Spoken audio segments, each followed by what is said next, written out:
They told me my womb was gone, but it was beating under my ribs every month. I'm Olivia, and for a year I planned my own funeral.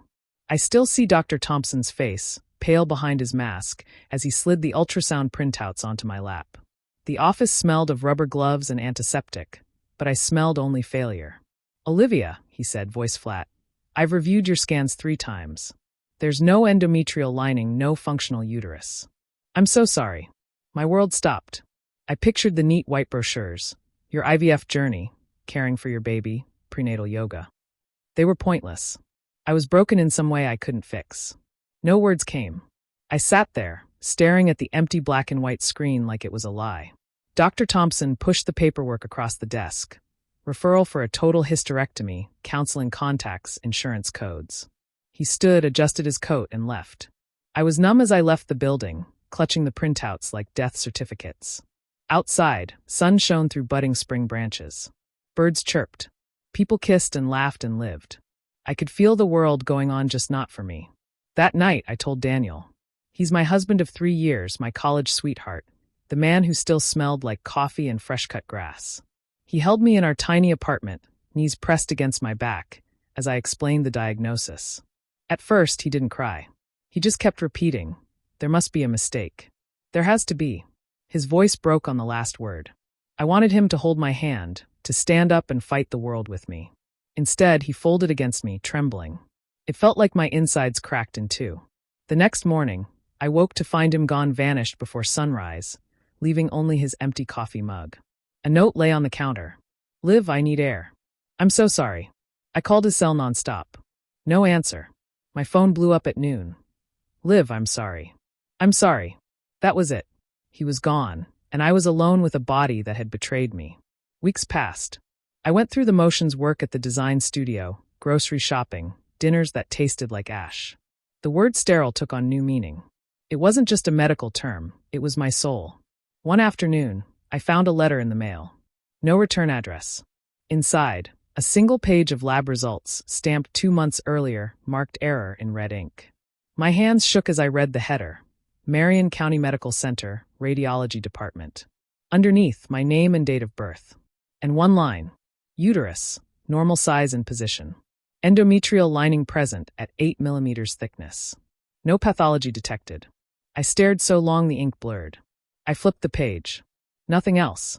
No explanation, no apology. Just the results that contradicted everything Dr. Thompson told me. I called the number at the bottom, radiology reception. A recorded voice. After pressing 0 23 times, I finally reached a human. Ma'am, I see your file. Yes, there was a mislabeling of your scans. Your images were accidentally swapped with another patient's who had a hysterectomy. We corrected it, but your doctor wasn't notified. The receptionist sounded bored, like she was talking about a spilled coffee. My mind reeled. I should have felt joy, relief, salvation. Instead, I felt rage so hot it burned my throat. The world had offered me death by mistake, and then let me wallow in it for months. I don't remember hanging up, but I do remember dialing Dr. Thompson's office. My voice cracked when the nurse answered. I need to see Dr. Thompson now. I have new. Dr. Thompson is unavailable today, she said. I can have him call you. I slammed the phone down. My ribs ached from anger or tears, I couldn't tell. I spent that night drafting an email so furious I almost couldn't type. You told me to prepare for death, to remove a part of me, and never bothered to check again. How do you repair that? I never sent it. I couldn't bear to send words I might regret. But I did print it. I folded it, paper-clipped it with the correct lab results, and drove to his office. I found him in the hallway, shaking hands with a colleague. He looked surprised to see me, like I was an apparition.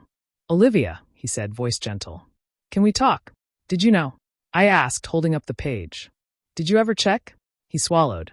I assumed the radiology department handled that. Assumed? I repeated. You decided to cut out my womb, my chance at motherhood based on assumption? His jaw clenched. I'm deeply sorry. Sorry, I spat. Sorry doesn't bring back 6 months of injections, the anxiety, the depression. Sorry doesn't fix the hole you put in my heart. He reached for me. I flinched. He put the results on his desk. Give me a chance to make this right, he pleaded. I shook my head. Too late. I should have walked away then. Ended it all. Moved on. But something in me refused to die, some stubborn spark. I called a new doctor, Dr. Patel, known for gentle bedside manner. He reviewed my corrected scans and smiled, as if reading a love letter instead of medical images. "There's no damage here," he said. "Your uterus looks healthy. You have every chance." Tears blurred my vision. After I left his office, I sat in my car and sobbed so hard I couldn't breathe. But for the first time in a year, I felt hope. The next 6 months were nothing short of a miracle montage. I stopped sleeping on my back, started sleeping on my side. I ate kale sometimes. I did prenatal yoga occasionally. I journaled my feelings only when I remembered. Most importantly, I stopped believing the voice that told me I was broken. Daniel came back 5 weeks after I saw Dr. Patel. He showed up at the apartment door, clutching a crusty lasagna and a dozen white roses.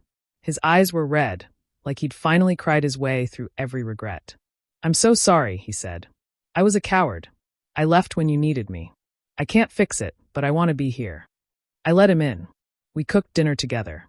No talking about the past. Just onions and garlic and warm bread. It felt like the first time we'd ever been a team. On July 2nd, I stood in Dr. Patel's office clutching a positive pregnancy test. He just nodded. No big speech. No congratulations. He knew better than to jinx it. "See you in 2 weeks for the ultrasound," he said. I walked out into the sunshine, face bare, letting tears run down. People passed me on the sidewalk, unaware of the life growing inside me, my secret wonder. For a moment, I felt invincible. The pregnancy was textbook, no complications, no scares, just a growing bump and a beating heart each week. But I treated every appointment like a summit climb. One slip and I'd fall. I held my breath during every test. When I told my family, my sister bawled, and my mother hugged me so hard I thought she'd break my ribs. Daniel kissed my belly and whispered, "I love you both." And still, I couldn't shake the fear. I had lived through betrayal. I had almost surrendered. I kept waiting for the other shoe to drop. Labor began on a rainy Wednesday night. My water broke in the bathtub, an open faucet of cold truth. I grabbed the phone, called Daniel, slipped on the wet floor, and slid into the panic of it all. At the hospital, things moved fast. Nurses bustling, monitors beeping, that electric smell of adrenaline and cleaning solution. I gripped Daniel's hand so tightly it went numb. Contractions came like tidal waves. I screamed, I cried, I cursed the world that had led me here. At one point, I demanded an epidural, then demanded it be removed. I was a human hurricane. Then came the pushing. 6 hours of it. My body felt like lead, then fire, then nothing. And then suddenly a release. They placed her on my chest, slick and pink, eyes wide and curious. We named her Lily, because she bloomed when I thought I was wilted beyond repair. She nursed within minutes, rooting for warmth. I looked at Daniel, his face streaked with tears, and I knew every moment of pain was worth it. They let me take Lily home the next day. I carried her through our front door wrapped in a blanket the color of sunrise. The neighbors peeked through their windows, faces softening when they saw me. 3 days later, I sat on our back porch, Lily asleep in my arms. The sun warmed my shoulders. Daniel brought tea and sat beside me, fingers brushing mine. I whispered to Lily, "They buried the wrong test results. But I dug them up. And here you are." She sighed in her sleep, as if she understood. I almost lost myself to a misdiagnosis. I almost said goodbye to motherhood before I even had the chance. But in that darkest moment, I found a fierceness I didn't know I possessed. I demanded the truth. I refused to accept a death sentence for my dream. Now, every morning when Lily smiles at me, I feel the universe wink back. And if anyone ever asks how I did it, I'll say, I fought for the right test result. I rewrote my own ending. And I was born again as a mother.